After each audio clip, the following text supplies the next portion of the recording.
شروع اللہ کا نام لے کر جو بڑا مہربان نہایت رحم والا ہے۔ قاف، قرآن مجید کی قسم کہ تم پیغمبر ہو۔ اصل بات یہ ہے کہ ان لوگوں نے تعجب کیا کہ انہی میں سے ایک خبردار کرنے والا ان کے پاس آیا تو کافر کہنے لگے کہ یہ بات تو بڑی عجیب ہے، بھلا جب ہم مر گئے اور مٹی ہو گئے تو پھر زندہ ہوں گے؟ یہ زندہ ہونا عقل سے بعید ہے۔ ان کے جسموں کو زمین جتنا کھا کھا کر کم کرتی جاتی ہے ہم کو معلوم ہے، اور ہمارے پاس تحریری یادداشت بھی ہے۔ بلکہ عجیب بات یہ ہے کہ جب ان کے پاس دین حق آ پہنچا تو انہوں نے اس کو جھوٹ سمجھا۔ سو یہ ایک الجھی ہوئی بات میں پڑے ہیں۔ کیا انہوں نے اپنے اوپر آسمان کی طرف نگاہ نہیں کی کہ ہم نے اس کو کیسے بنایا اور سجایا، اور اس میں کوئی شگاف تک نہیں؟ اور زمین کو دیکھو، اسے ہم نے پھیلایا اور اس میں پہاڑ رکھ دیے اور اس میں ہر طرح کی خوشنما چیزیں اگائیں تاکہ رجوع لانے والے بندے ہدایت اور نصیحت حاصل کریں۔ اور ہم نے آسمان سے برکت والا پانی اتارا اور اس سے باغ اگائے اور کھیتی کا اناج اور لمبے لمبے کھجور کے درخت جن کا گابھا تہ بتہ ہوتا ہے۔ یہ سب کچھ بندوں کو روزی دینے کے لیے کیا ہے۔ اور اس پانی سے ہم نے مردہ زمین کو زندہ کیا۔ بس اسی طرح قیامت کے روز نکل پڑنا ہے۔ ان سے پہلے نوح کی قوم اور کنویں والے اور سمود والے لوگ جھٹلا چکے ہیں، اور عاد اور فرعون اور لوط کے بھائی اور بن کے رہنے والے اور تبا کی قوم، غرض ہر ایک نے پیغمبروں کو جھٹلایا تو ہماری دھمکی بھی پوری ہو کر رہی۔ تو کیا ہم پہلی بار پیدا کر کے تھک گئے؟ نہیں، بلکہ یہ اثر نو پیدا کرنے کے بارے میں شک میں پڑے ہوئے ہیں۔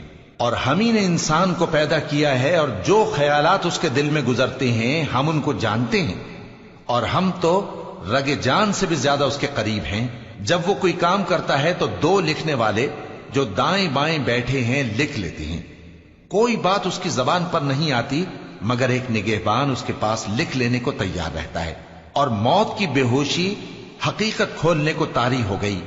اے انسان، یہی وہ حالت ہے جس سے تو بھاگتا تھا، اور سور پھونکا جائے گا، یہی عذاب کی دھمکی کا دن ہے۔ اور ہر شخص ہمارے سامنے اس حال میں آئے گا کہ ایک فرشتہ اس کے ساتھ ہانکنے والا ہوگا اور ایک اس کے اعمال کی گواہی دینے والا۔ یہ وہ دن ہے کہ اس سے تو غافل ہو رہا تھا، اب ہم نے تجھ پر سے پردہ اٹھا دیا تو آج تیری نگاہ تیز ہے۔ اور اس کا ہم نشیں فرشتہ کہے گا کہ یہ اعمال نامہ میرے پاس تیار ہے۔ حکم ہوگا کہ ہر سرکش ناشکرے کو دوزخ میں ڈال دو، جو مال میں بخل کرنے والا، حد سے بڑھنے والا، شبہ نکالنے والا تھا، جس نے اللہ کے ساتھ اور معبود مقرر کر رکھے تھے، تو اس کو سخت عذاب میں ڈال دو۔ اس کا ساتھی شیطان کہے گا کہ اے ہمارے پروردگار، میں نے اس کو گمراہ نہیں کیا تھا بلکہ یہ آپ ہی رستے سے دور بھٹکا ہوا تھا۔ اللہ کہے گا کہ میرے حضور میں رد و قد نہ کرو، میں تمہارے پاس پہلے ہی عذاب کی وعید بھیج چکا تھا۔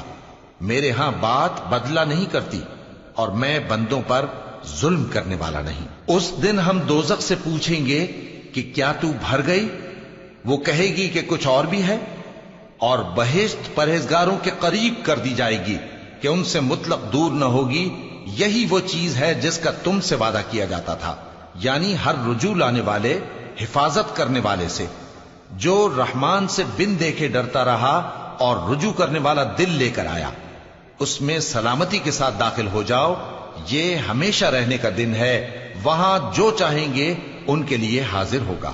اور ہمارے ہاں اور بھی بہت کچھ ہے، اور ہم نے ان سے پہلے کئی امتیں ہلاک کر ڈالیں، وہ لوگ ان سے قوت میں کہیں بڑھ کر تھے۔ پھر وہ شہروں میں گشت کرنے لگے، کیا کہیں بھاگنے کی جگہ ہے؟ جو شخص دل آگاہ رکھتا ہے یا دل سے متوجہ ہو کر سنتا ہے، اس کے لیے اس میں نصیحت ہے۔ اور ہم نے آسمانوں اور زمین کو اور جو مخلوقات ان میں ہے سب کو 6 دن میں بنا دیا، اور ہم کو ذرا بھی تھکن نہیں ہوئی۔ تو جو کچھ یہ کفار بکتے ہیں اس پر صبر کرو، اور آفتاب کے طلوع ہونے سے پہلے اور اس کے غروب ہونے سے پہلے اپنے پروردگار کی تعریف کے ساتھ تسبیح کرتے رہو، اور رات کے بعض اوقات میں بھی اور نماز کے بعد بھی اسی کے نام کی تسبیح کیا کرو۔ اور سنو، جس دن پکارنے والا نزدیک کی جگہ سے پکارے گا، جس دن لوگ ایک زور کی آواز یقیناً سن لیں گے، وہی نکل پڑنے کا دن ہوگا۔ ہم ہی تو زندہ کرتے ہیں اور ہم ہی مارتے ہیں، اور ہمارے ہی پاس لوٹ کر آنا ہے۔ اس دن زمین ان پر سے پھٹ جائے گی اور وہ جھٹ پٹ نکل کھڑے ہوں گے۔ اس طرح سے جمع کرنا ہمیں آسان ہے۔ یہ لوگ جو کچھ کہتے ہیں ہمیں خوب معلوم ہے، اور تم ان پر زبردستی کرنے والے نہیں ہو۔